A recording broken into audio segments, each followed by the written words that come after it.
Sometimes we forget why we're here. It's easy to fall off track. These help us remember. These battle scars don't look like they're faded, don't look like they're ever gone away. They ain't never gonna change. These battles. Growing up, I had a dream, something no one else could see. Tell me what it means when your faith is falling beneath your knees and you can't breathe. Everything you see reminds you of what you're not or something you won't be. You gotta take what you're given, that's how we live it. Don't be mad at the system, it's simply how we've existed. I hear a lot of people talking like they politicians and choose to be an accountant because it's safe in a business. Not because they wanna do it, just because they heard it pays. And who the fuck wants to be poor knowing that's how we've been raised? Society is getting heavy, I can feel the weight. The pressure of success is like 100 million pounds of shame. And that's the reason I'm staying up late, trying to find a way to escape the stereotypes. Is making me feel like the only way I'll be happy is getting signed to a label and making money through. I wanna share my emotion because this world is attacking the very principle of life that lets the people be happy. If you don't have a reason to breathe, why even live? These battle scars are impressions of everything that it is. Don't look like they're faded, don't look like they're ever gone away. They ain't never gonna change. These battle scars don't look like they're faded, don't look like they're ever gone away. They ain't never gonna change. These battles. Now, if I had a voice that reached 100 million people, I'd tell them there's a reason that we're all created equal. Cause some decide to be great and some decide a sequel to an average person's life is simply what they want to be. So you make your decision, all I know is what I'm given. Won't define the life I lead or the way I dwell in existence. I've seen a greater image on the walls of where I'm living, and the words twisted and scripted remind me of something written. Faith is a gift that is given down to the people. If one believes it, one receives it. It's given if it is needed. Don't ever think you're trapped in a life that you never wanted. Your options are infinite, that's some mathematical logic. I'm not saying I'm a prophet, I'm speaking for what it's worth. These lyrics define my prayers and these battle scars on my church. Not saying I'm a prophet, I'm speaking for what it's worth. These lyrics define my prayers, these battle scars on my church. Don't look like they're faded, don't look like they're ever gone away. They ain't never gonna change. These battle scars don't look like they're faded, don't look like they're ever gone away. They ain't never gonna change.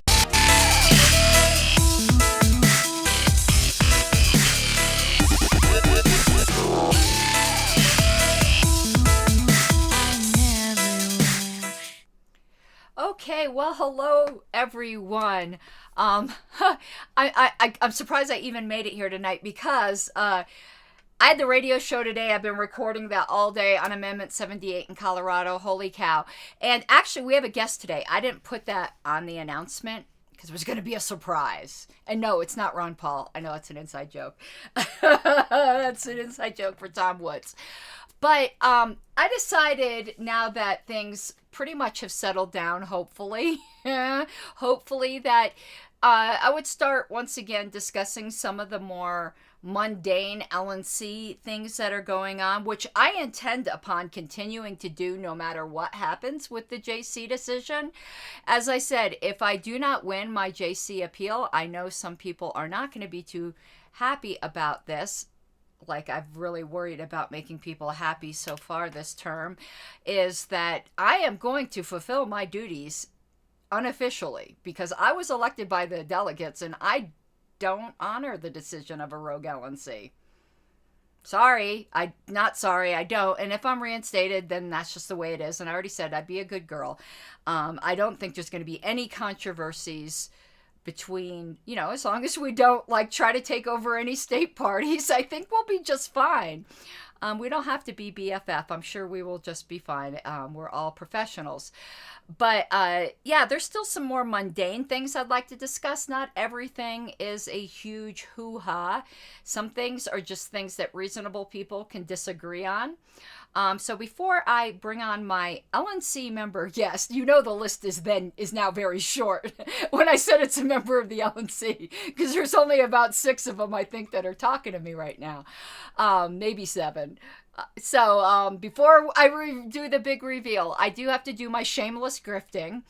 Along the bottom there, if you support the type of work I'm doing, and Julian, if you are here in chat, I'm wearing your Angela McArdle for chair pin that you got me.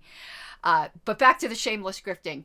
If you support what I do and you would like to become a patron of this show, I haven't really been talking about that much this month. I totally for Blue trying to meet. I'm such a horrible grifter. What was the term they accused me of? Profiteering. I'm a terrible profiteer because I haven't even tried to meet my October goal. We'll just start that shit again in November. But patreon.com/Pink Flame of Liberty. Conventions are coming up. Tiny URL /Pink Flame merch. And I forgot to put that picture up of the dude who got the merch for New York. I was so happy. Super chats are always welcome. I think that's it for the grifting. What we are going to be talking about today is something that came up on the LNC list about the November meeting, that they were going to cancel the November meeting. And then I think it was John Phillips. We'll look at the email. I'm going to save most of this with my guest. Had said, let's just cancel all monthly meetings. Oh, I went like this. I was just okay. I think that's a bad idea, to put it mildly. Though, I'm not going to say there was any nefarious reasons for it. I just think it's a bad idea. You can have bad ideas, I'm sure I've had about 10 of them already today. Like talking about M 78 all afternoon. So, who is my special guest? And my transition to guests is always weird because I have to put in the frame and then bring them in. But it is Eric Radza, current LNC at large and LNC one of the good guys, and also candidate for LNC vice chair in Reno. And I also wanted to give him an opportunity to talk about his run too. So actually, I think I'm going to have him talk about that first, and then we'll get into the LNC thing. And part of the reason I'm going to have a bunch of LNC candidates on, any candidate that I would support, I'm going to have on. Maybe I'll even have some ones on that I don't support that I'll argue with, but I want you guys to get to know these people, because I'm all about the Reno reset, baby. So I want you to get to see all of the good candidates and ask questions in chat if you want to, or just get to know them. You might not, I'm going to embarrass Eric a little bit here before I bring him on. You might not know him as well as some of the others because he's not a jibber jabberer like I am. He's not somebody who puts himself out in the middle of things. But at-larges in general have zero job description. And there's one at-large in particular who doesn't do shit, and it ain't Eric, and you all could guess who I mean without me even saying anything. But Eric is not an at-large like that. Eric does a shit ton of work that most people don't even know about. And major props for that, because at-larges need a job description. I just don't get it, because really all they have to do is show up to meetings and vote to remove secretaries. That's really all they're required to do. I think they should actually have to serve on committees and do actual work. Call me crazy? Okay. I'll stop the shit talking when Eric's here, because Eric is a nice guy. He's not a shit talker. And let me first put up the frame. And then, hold on, let me put on my glasses so I can figure out how to do this.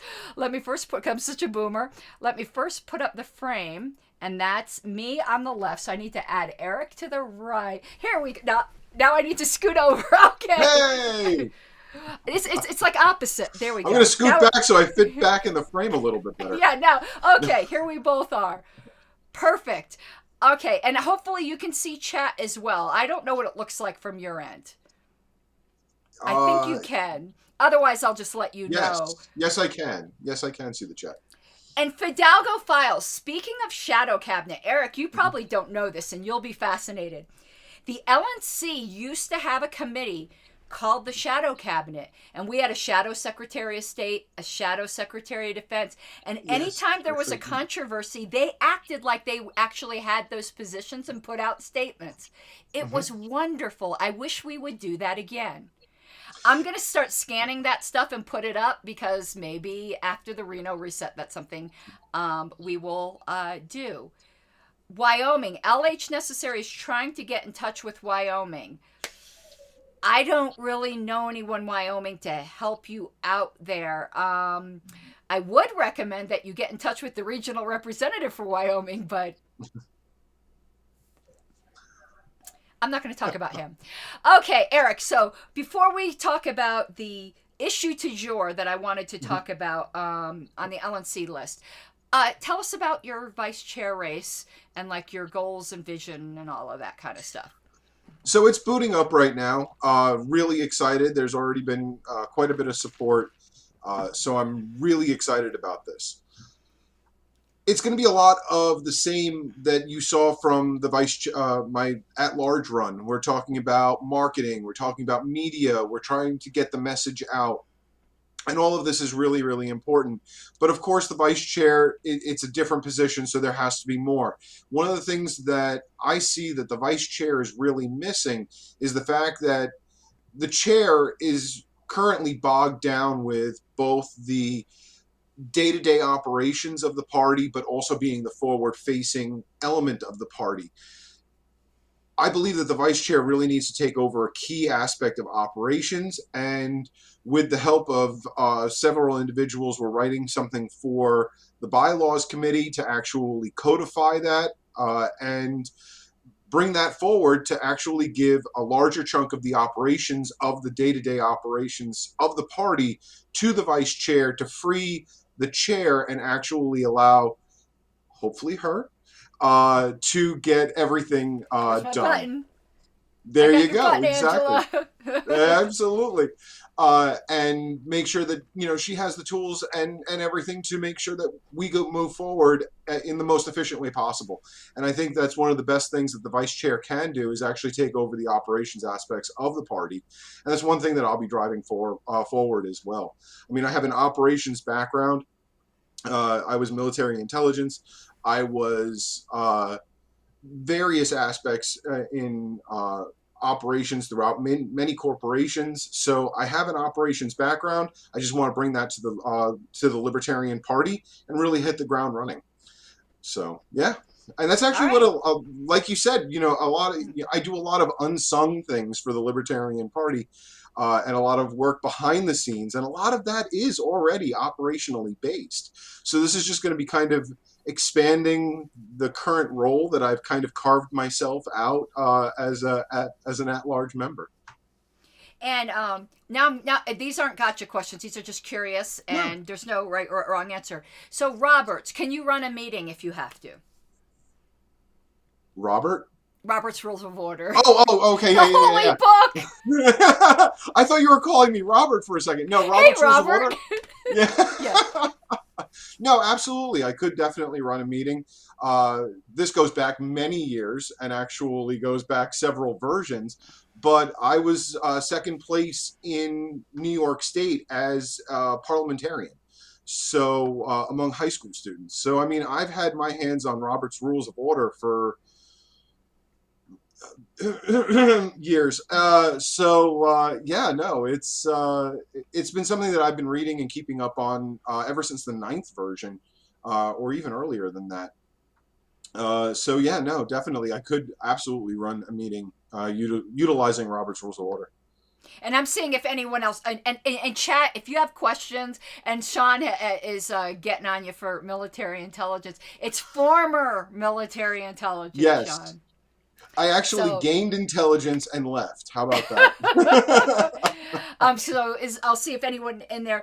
Now, one of my pet peeves has been, so I'm absolutely all on board with what you said about expanding the role of the vice chair, because I don't like the one-person chair show that we've had forever. But what do you think about expanding the roles of the entire officers? Because, I jokingly, what did I call Tim? The checkbook holder and me, the minutes maid, and whoever it might be. I've always thought that we don't really have officers in this party. We have a chair. We have a chair and figureheads, and that's it. Definitely. I mean, I think everyone should be playing to their strengths, and there are certain aspects or certain positions that probably shouldn't be codified for their for their role or for their aspects of service to the party. But definitely that should be tailored to the individual after they win. And definitely something that needs to be looked at. The chair is asked to do way too much right now. Many hands make light work. I mean, that's really what it comes down to. And we need to move forward with that. We are an LNC team, and we need to act like it. And it hasn't been that way. And it's not because of any personalities or whatever. It's an institutional issue that wouldn't matter who's in the seats, in my opinion, because it's been that way over multiple terms, I think. Obviously, personalities can add or take away from that, but this isn't one of those personality things, in my opinion. No, and I totally agree with you. It's entirely institutional and in origin, and I think starting to put chinks in the armor and starting to break away operations from the chair and giving that to the vice chair as a formalized move, I think will really open up the floodgates to allow the secretary and the treasurer or other individuals that stepped up actually an increased role in the party on an official capacity. Okay, absolutely agree. Now some tougher questions. And again, please don't, well, I know you won't feel this way, but okay, this is a compliment from me, even though it's not how I am. You're like a perpetual nice guy. So is Stephen Nikala. I say that about both of you. So, and I know being a super nice guy, like you might want to like find a way of like, if you disagree with my question to try to make it agreeable, you don't have to. What is your opinion on whether or not a trial is required under our bylaws for suspending an officer? We already know you wouldn't have voted yes to suspend and all that. I'm just now more curious as to how you felt about that whole issue. Just so everyone in chat knows, Eric wasn't going to vote to suspend me, so this isn't an issue, but I'm just curious as to what your thoughts are on that. I don't think a formalized trial would have been required. I'd have to dive a little deeper into Roberts. I know that there were arguments on both ways, and it really came down to interpretation. It did. But the way I was interpreting it from at least a proliferary aspect is no, a trial was not required. But you're right. I would have never voted to suspend you. Yeah, that was kind of just like a peripheral issue. And I respect that you haven't really, the parliamentary issues are so arcane on this. Like, I really don't blame very many people who don't see the argument, because it really takes a, I hope we codify it better, because it shouldn't take arcane bits of knowledge. I was just curious as to what your opinion on was. It's not determinative of anything. And one of the things is, I can be very disagreeable. The I've only never thing seen is, you disagreeable. Well, I usually try to keep silent, and there's an old saying from Benjamin Franklin. It's better to have the world think you're a fool than open your mouth and prove it. So I try to out. exactly. So I try to live life that way. All right. So the issue du jour was there was nothing on the agenda, allegedly. Well, there wasn't, but whether there should have been or not is another issue for the October meeting, so it was canceled. I have my own opinions as to why the October meeting was canceled.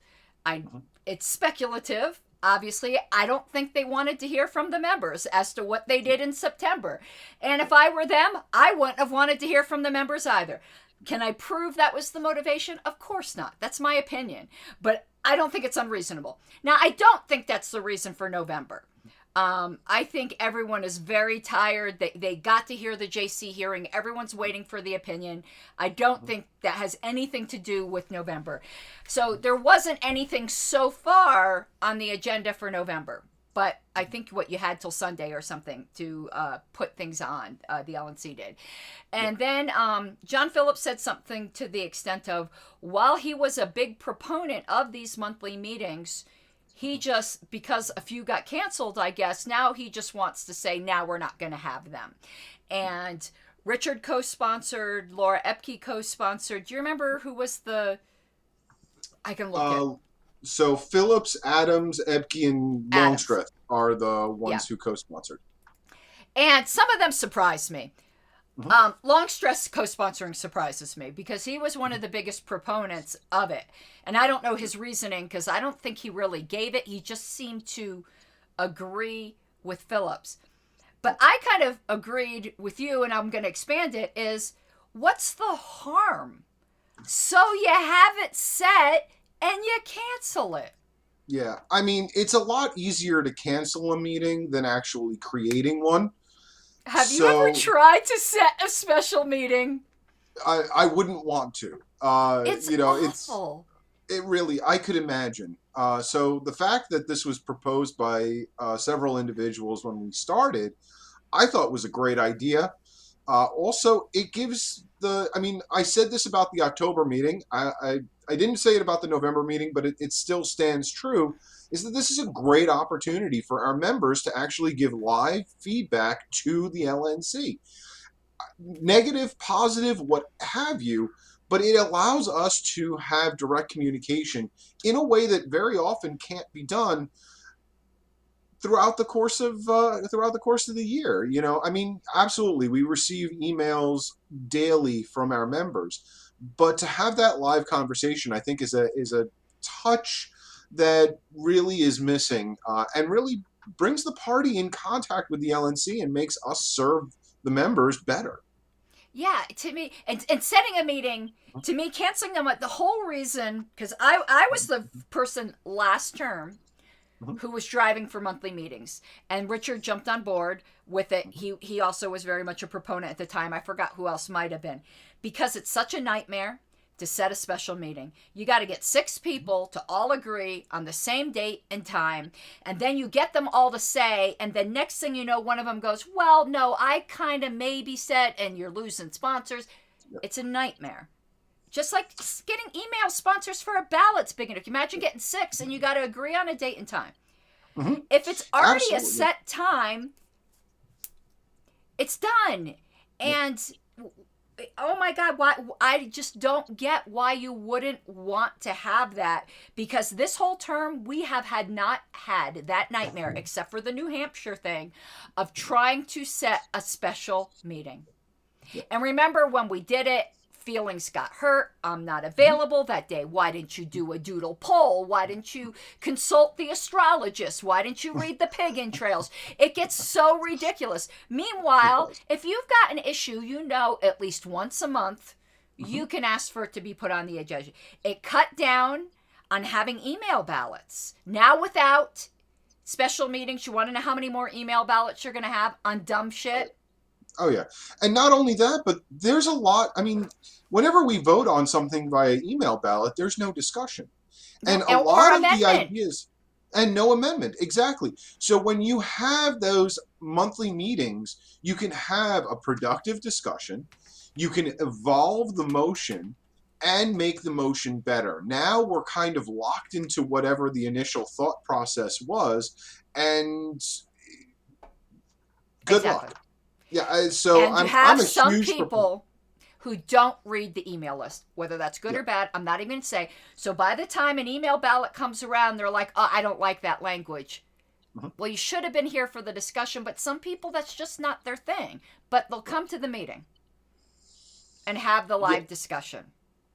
I'm shocked that there's only 2 no's, 1 abstention, and I forget how many yeses at this point on this motion. I would have thought you and Joshua Smith are the only no's. That's correct. And that really surprises me.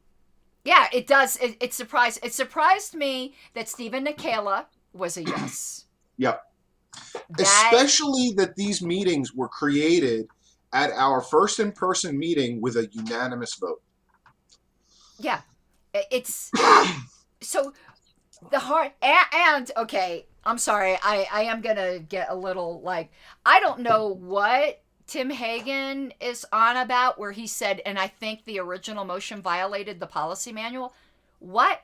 He says because it says only things included in the call. Dude, we've only been discussing things included in the call. Yeah. Everyone understood it was a special meeting. That's why Whitney said the last day to put things on the agenda is Sunday. So it's a 7-day. Tim, what are you on? Share. it's a scheduled special meeting that the agenda has to be preset 7 days out. Right. And if there's no agenda, there's no meeting. You know, I mean, Right. We had discussed last month to potentially, if there's no agenda, to change it into a town hall. But of course, that never happened either. So, yeah. And that's the other thing. This should be a town hall. Well, maybe not November, because again, I do think there's a lot of uncertainty until the JC comes out with its decision. And listen, while I would love to listen, I'm not going to lie. I would love to hear the LNC get screamed at for 2 hours. It's probably not the most productive thing right now. We've been there, done that. You know, while I personally would get popcorn, it's probably not the best use of everyone's time right now. You know, December might be a good time for a town hall one way or another. But yeah, even set it for a town hall. But as far as now, I'm going to get a little saucy, and you can be nice. You don't need to be saucy with me.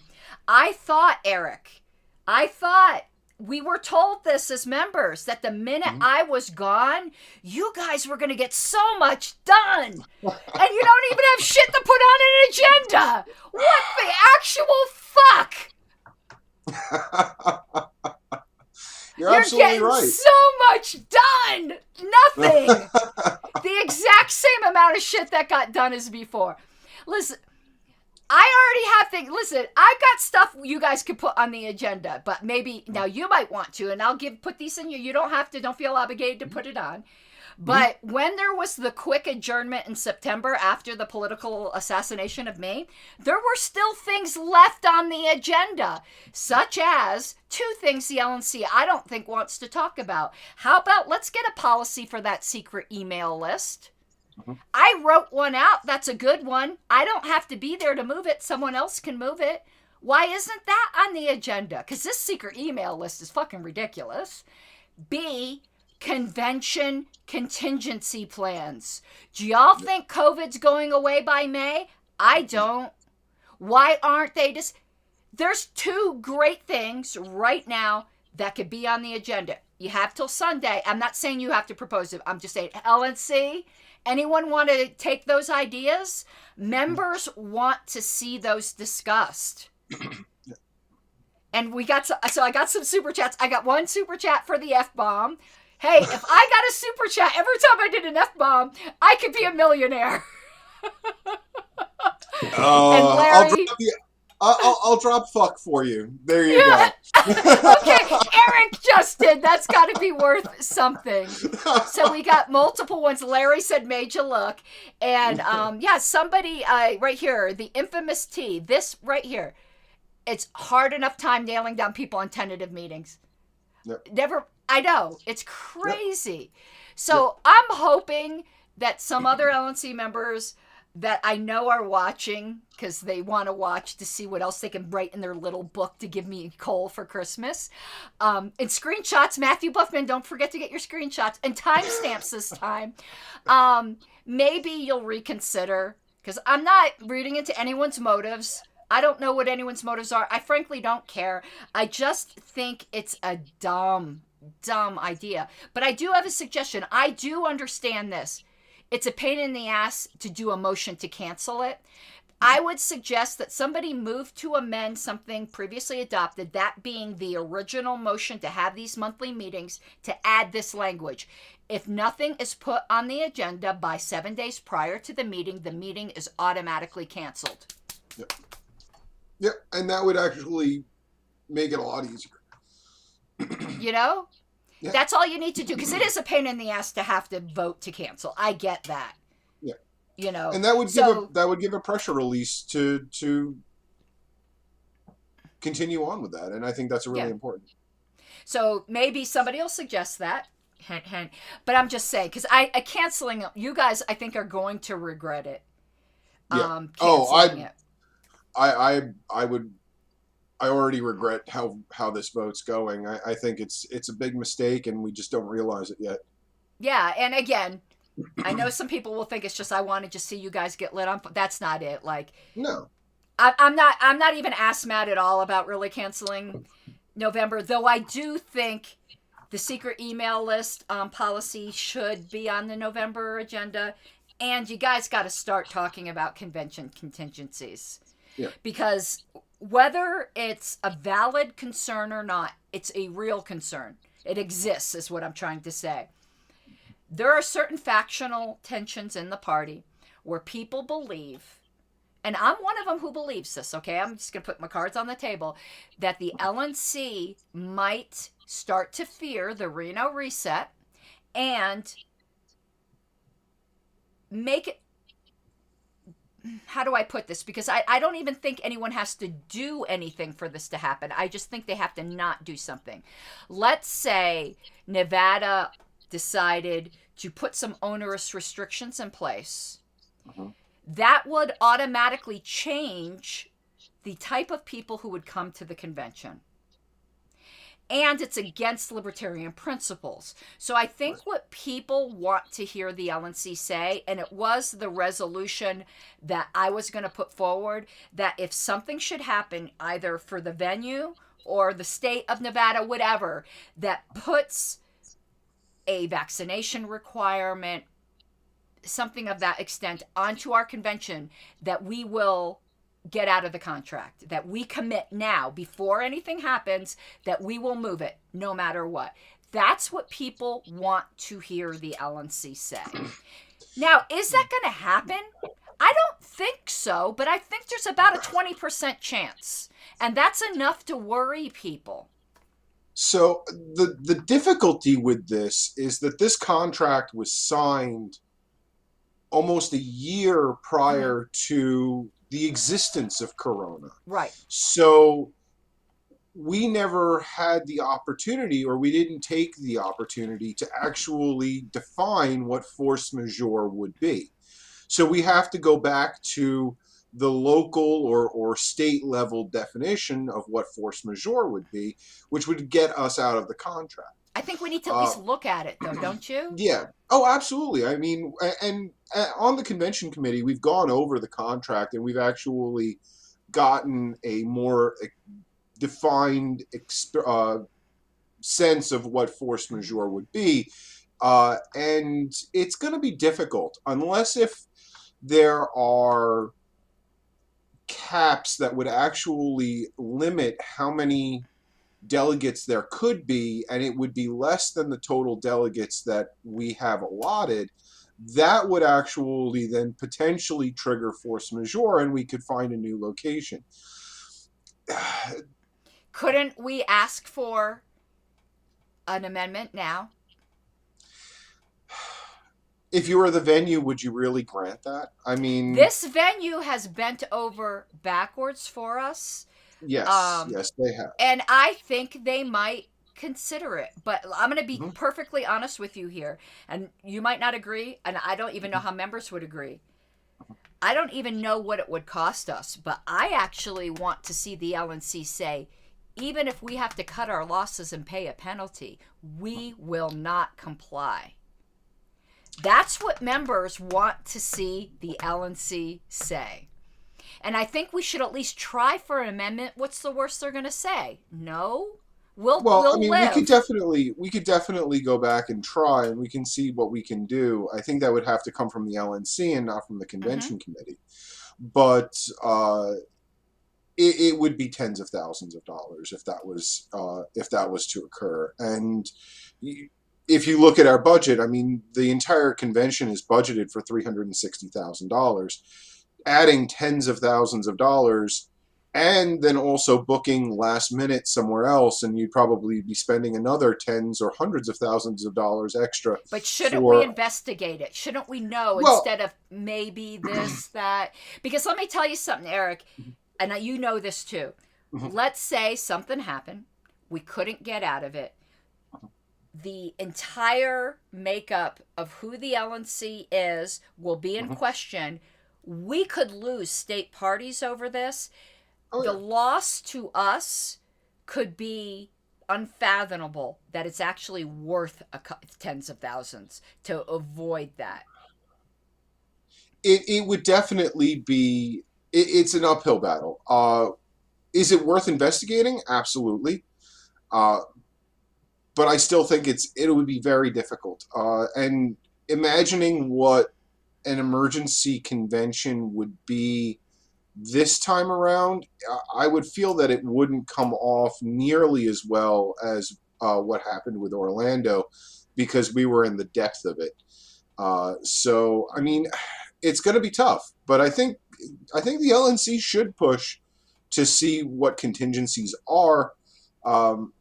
But that would be outside of the convention committee. Oh, itself. of course, yeah. No, I'm talking to you as an LNC member or not. Most Mhm. people don't even know because they don't pay attention to the convention committee till it gets closer. But Eric's This is also true. on the convention committee. I used to be too, but I got thrown off. Well, I was ex officio, but Yes, you were. so, And your input was always very vital. I appreciate that. I enjoyed it. It was fun. Mhm. But yeah, I do think it's at least worth exploring because I mean, you've heard the chatter too. Okay, I'm sure you have, that people are really, really concerned. And I don't think I can, and perhaps I'm just being dramatic, underestimate the devastation to the party if we end up having a convention under COVID restrictions that change the makeup of the delegates. Yeah, I mean that would be definitely difficult. And if there's flight restrictions or anything like that, I'm sure we could actually kind of force something under force majeure, and actually get out from underneath that contract pretty easily. I just But don't see. I actually think the vendor might be amenable to an amendment. It's possible. It's We possible. don't have but a food and beverage minimum. That's how, No. no. Like- I mean, there's we've even gotten extra convention rooms or yeah. areas for classes, and we've gotten an extra room for the children's daycare aspect and all of that stuff. So I mean, they are very amenable, and they've been working with us. Yeah, they're great. And yeah, I I didn't mean, mean to we had even our get you contract. like discussing your opinion on this. I meant more just as this is something that could be on the agenda for November, because this isn't a one meeting topic. This is a multi-meeting topic, and the sooner, because I actually wanted to talk about it in September. So there's two, and I'm sure other people. Tim's thing about the budget, the thing he's proposing, that could be on the agenda. Like, there's plenty to have on. I hope people, but now with this motion, with them wanting to just cancel it altogether, I just hope the no votes. And I'm actually going to be talking. I think Dustin voted yes as well. I'm at the yes votes. I think I'm going to talk to both of them. Like, what's the harm? Like, Yep. Well, and we had discussed this just between the two of us, but one of the reasons that I wasn't a co-sponsor of Stephen Nikala's motion was because I felt it should have been discussed in November as well, and not done as an email ballot, because that was something that was absolutely vital to have discussion about. And that would also have gotten a lot of buy-in from individuals. So I think that's one thing that we really missed out on. you know why? Well, in general, I would agree with you. I could tell you on that motion why I didn't. Because, and I'm going to name names here, because of Chris Lucchini. His alleged compromise was so offensive that if he actually verbalized that out loud, I think that would have caused so much dissension and harm to the party. I did not want to see that happen. It was destructive enough with him plotting in secret that it was so offensive that people would have just lost their frickin' minds. If there And had to be been... honest, I don't even know what the proposal was, because I was supposed to be at the meeting, but I couldn't make it. So I have no idea even what that was, and we can talk about that off. Yeah, off I don't air. even want to. Yeah, and I don't even. Yeah, no, and that shouldn't be. Yeah, that shouldn't no, be discussed it in was this forum. so offensive that I don't even want to talk about it on my show. Yeah. Because I think it will stir up so many people's anger. Like, I know the reputation is that, like, oh, I just want drama. No, if I just wanted drama, all I would have been talking about is Chris Lucchini's disgusting proposal. But I'm not talking about it with anybody, because it was intended, in my opinion, to get in between friendships to cause an inter-caucus war and offend me. And I don't want anything to do with that. I'm not giving it any air. I think he's a rotten person for even proposing it. I honestly do. And I won't even talk about it. It's something so offensive, I won't talk about it. Right. Okay? That's pretty bad. That's pretty bad. I think Kenny also brings up an interesting comment that some individuals want the Libertarian Party to be like the Democratic Party light, or and the obverse is true as well, that there's a lot of individuals who want it to be the Republican Party light. And they were in the ascendancy from 2008 to about 2011, and then it started switching. We do that. We flip back and forth, and it's both gross. Both sides are gross. Well, I think Spike Cohen said it best. I just saw his post today that it's not that we are socially liberal and economically conservative. We just want you to have your own damn money, and we want you to have your own damn freedom. Yeah. You know, I mean, I don't put it that way. The way I've always put it is that we are socially tolerant and economically responsible, but I think Spike Cohen kind of hammers it home just as well. And that's really important. The Libertarian Party is a unique character in the American political landscape, and it's not the RNC, it's not the DNC, and they only wish that they could be a fraction of what we are. You want to know what's funny is I've been thinking about that whole fiscally conservative, socially liberal thing. Like, our policies that we propose for government are definitely fiscally conservative, but like, we think people should have the freedom to fuck up their finances if they want to. That's why it always struck me as a little weird. Like we're saying that, oh no, like all of our, listen, I'm again 2 house payments behind, okay? Let's just say, and it's not because I've blown a lot of money, it's because I'm having difficulty. I could get a job doing what I was doing before, but I was so unhappy that I just don't want, if I get desperate, I will. I'm trying to switch fields in paralegal, and I'm finding it to be very, very, very difficult. So, you know, it's not because I'm out, you know, I don't know, buying heroin or like fancy shoes or something. It's just, I'm trying to switch careers. But yeah, like, our policies might be fiscally conservative, but we don't even tell people that you can't be irresponsible with your money. You just got to be willing to pay the price for it. Right, absolutely. I'm not, you know, no one else can be expected to bail you out type of thing. So yeah. No, yeah. So on the meeting thing with everybody, like, to me, this is a no-brainer. And if you want to write the LNC, be nice. I always say be nice, so everyone doesn't believe I be nice. And maybe some of the yes votes will change their mind. And I really think the solution is just to add that sentence to the original motion that if nothing is put on the agenda, the meeting is automatically canceled. So you don't have to have the pain in the ass of canceling it. Yeah. And I can tell you that if this motion passes and I am back on next term, and I hope you would commit to the same thing, that one of the first motions will be to put this back into place.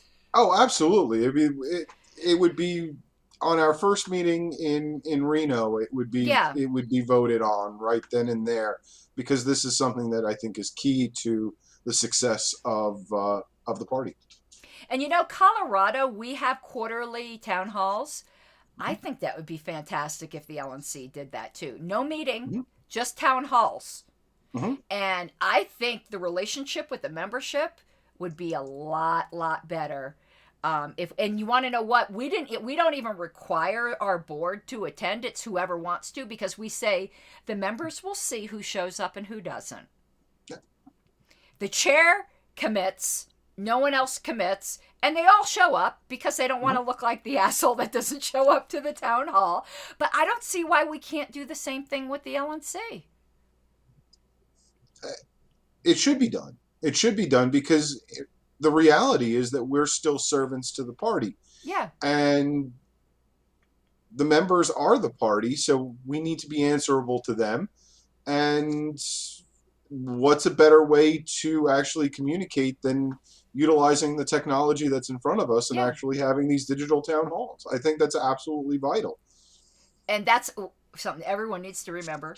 A lot of people in the LNC need to remember, but a lot of party members need to remember this too. The LNC is not the fucking party. The members are the party. Like, you're mad at the LNC, okay, fine, be mad at the LNC. But being mad at the party because you're mad at the LNC, or quitting the party because you're mad at the LNC, is like the dumbest thing. Don't do that. Don't do that. It's limited terms. You're always going to hate someone on the LNC. I don't care how good it is. Even if you get this Reno reset, which I want, there's still going to be someone you don't like. Oh, absolutely. I'm sure there's tons of people out there that don't like me. I mean, it's fine. I didn't get on the LNC to be on a popularity contest. I certainly didn't.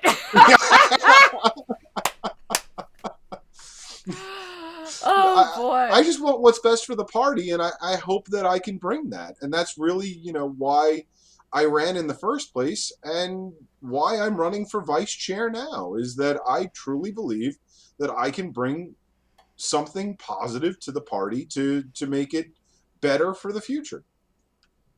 And this is a critical time. And just while I got you trapped, after the JC decision, then we'll go back to doing the delegate thing. I just wanted to know how to, it's just so weird. The limbo I'm in, it's just so weird for me that I don't like doing anything for the party till I know what I am. Right. Though personally, I'm always going to refer to myself as Secretary in Exile because I don't care. But I'm not going to do that on an official LP channel. Obviously, that's my own inside joke. So I would just want to know what I am before I continue doing that unconventional thing. And that's fine. You should be Pink Flame of Liberty broadcasting from Elba. Abel was here. I saw Elba. All right. I think we are good. So I just wanted to get that little discussion out there. Some people might not have even been known that's been being discussed, and I hope to be doing little things like this if I'm not back on the LNC even if I am. And this will go true even if I am. There's still probably only about 7 people who like me enough to come on, so I'm sure you'll be in the regular rotation. I look forward to it. Okay. All right. Good night, everyone. And thank you so much, Eric. It was enjoyable. Everyone have a good night. Absolutely. Same here. Have a great night, everyone. Bye-bye. Bye-bye.